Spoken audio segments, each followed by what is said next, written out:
The wind came howling off the flats like it meant to skin the world alive, and the moon hung thin as a blade over the cottonwoods. When Cole Mercer reined his horse at the schoolhouse door, he had not planned to stop, not on Christmas Eve, with a long ride still between him and the ranch. Yet something lay bundled against the steps, something small and still, and the sight of it set his heart to knocking hard against his ribs. For the plains taught a man many things, but mercy was one lesson that never came easy, and the hook of that night sank deep the moment he swung down and felt the cold bite through his gloves. He called out once, low and careful, and the wind swallowed his voice. Then he saw a curl of hair, pale against a torn shawl, and he knew this ride had turned another way. Cole was a single father by hard fact and harder memory, his wife buried under a juniper 5 winters back, his boy asleep at the ranch with a hired hand keeping watch, and the weight of that life rode him every mile. He knelt and brushed snow from the bundle, finding a girl not much past childhood, cheeks raw, lashes frosted, breath shallow but there,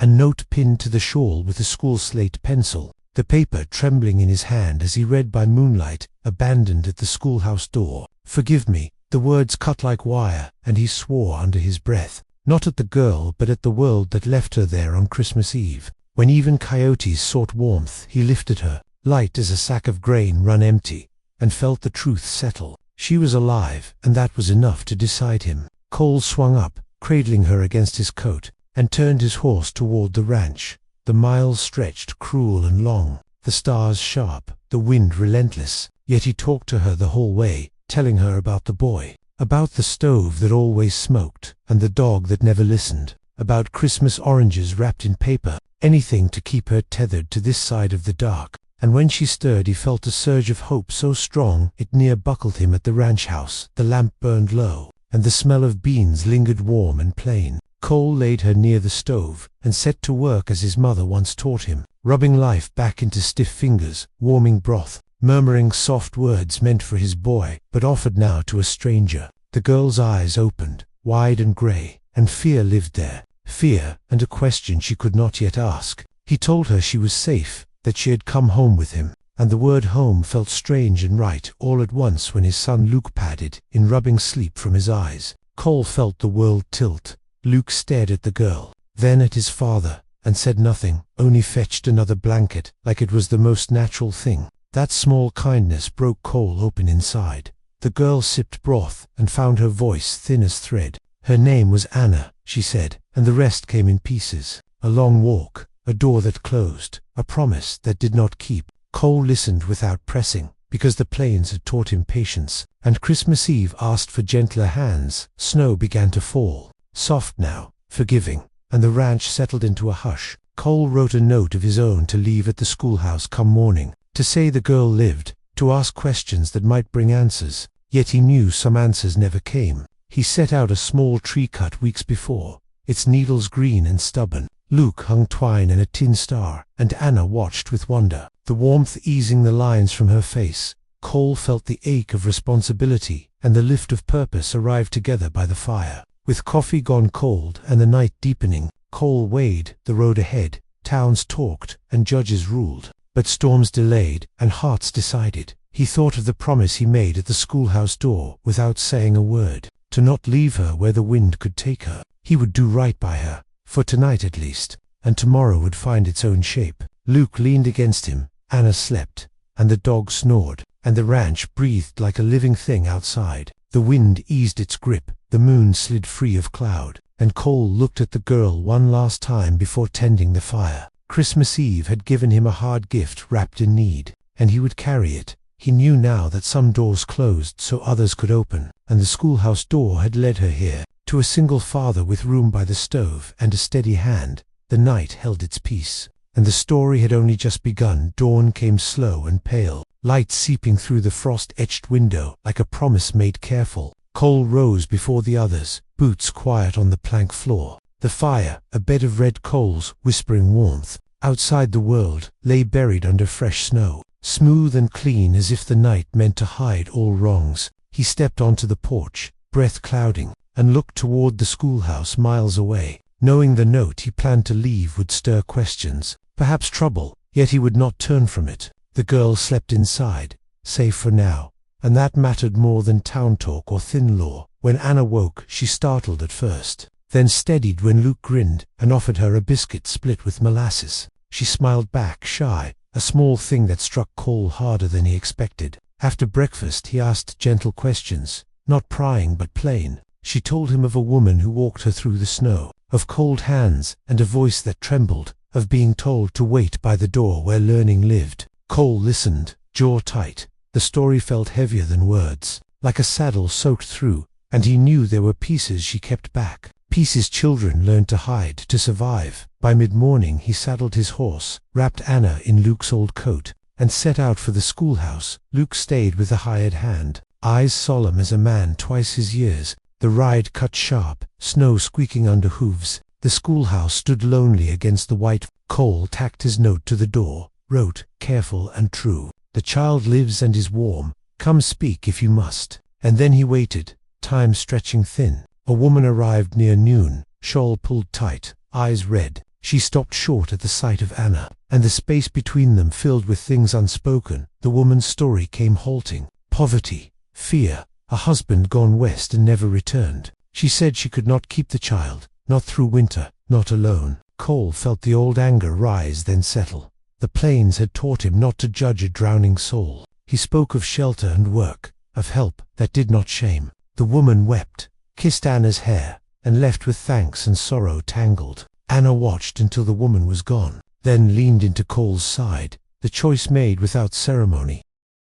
Word traveled fast despite the snow. By evening a deputy rode in, hat brim low, questions measured. Cole answered plain, showed the note, told the truth. The law moved slow in winter, and kindness sometimes moved faster. The deputy shrugged and said they would see come spring. Until then the child would stay where she was fed and warm. Cole nodded, a weight lifting even as another settled. He was now responsible by more than heart alone. Christmas Day dawned bright. The small tree glowed with candle stubs. Luke opened a carved horse. Anna received a knitted scarf. Her eyes shone like she had been handed the moon. Cole watched them and felt the shape of his life widen. Chores waited, cattle lowed, yet laughter found its way into the work. Snowball fights broke the cold, and for the first time in years the ranch felt full rather than merely occupied.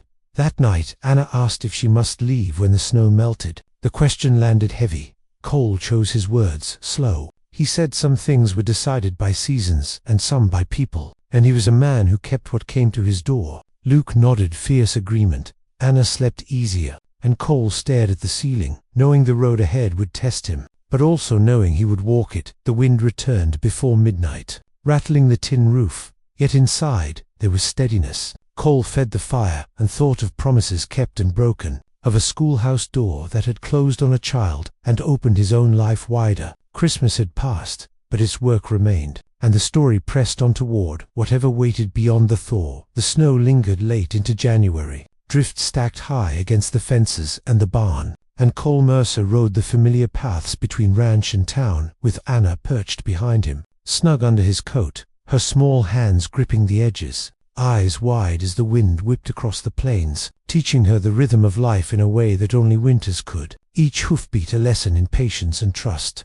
each gust a reminder that the world could be cruel and merciful in the same breath. He spoke softly, pointing to tracks in the snow, the way coyotes and foxes left their signatures, and Anna's laughter spilled into the cold like a bell, fragile and bright inside the ranch house. Luke and Anna discovered the small victories of domestic life, sweeping the floor, helping with chores, carrying water from the well, each task a quiet test of patience and character. Cole watched them and felt a stir of pride he had thought lost with his wife. Nights came early, and he told stories by the fire of men who rode long trails, of women who tamed wild horses, of children who found courage in the harshest winters. Anna listened with wide eyes, imagining herself as those children, knowing she was both fragile and strong, while Luke leaned against his father, quiet, absorbing the warmth of a home suddenly larger than before. The sheriff visited once, tipping his hat, eyes scanning the girl with cautious approval. He left reminders of the law,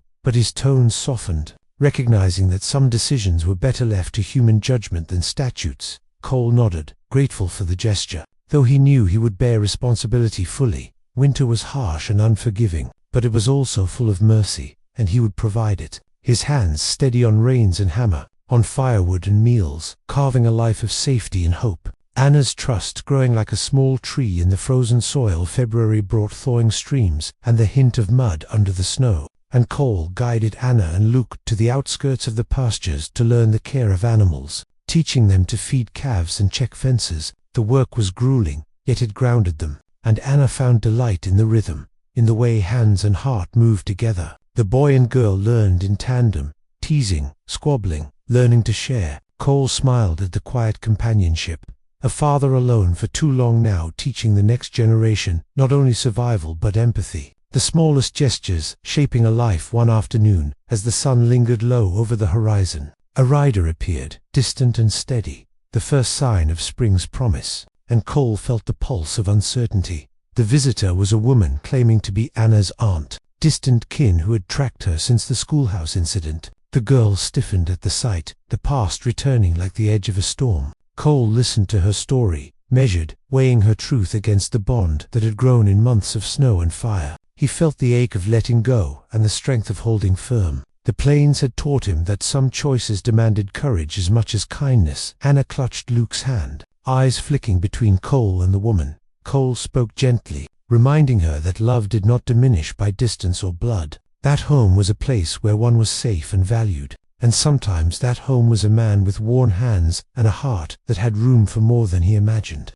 After long discussion and quiet tears, the woman consented to let the girl remain under Cole's care, recognizing the life built in months of trust and hardship. The snow outside melting into streams, washing the plains clean, carrying with it the promise of spring and new growth, and Anna hugged Cole tightly, the warmth of belonging more vivid than ever. By March, the ranch was alive with sound. Cattle lowing, birds returning, and children laughing in fields once empty. Anna's voice carried in harmony with Luke's. Chores became games, lessons in empathy and responsibility, intertwining with the simple joys of freedom. Cole noticed her confidence blooming, the girl who had been abandoned, now becoming a central presence, her smile infectious, her curiosity relentless, and he realized that family was not only born of blood, but of choice and courage. Nights found them gathered around the fire, Cole recounting tales of winters past, of the mercy of strangers, of the strength it takes to claim a life,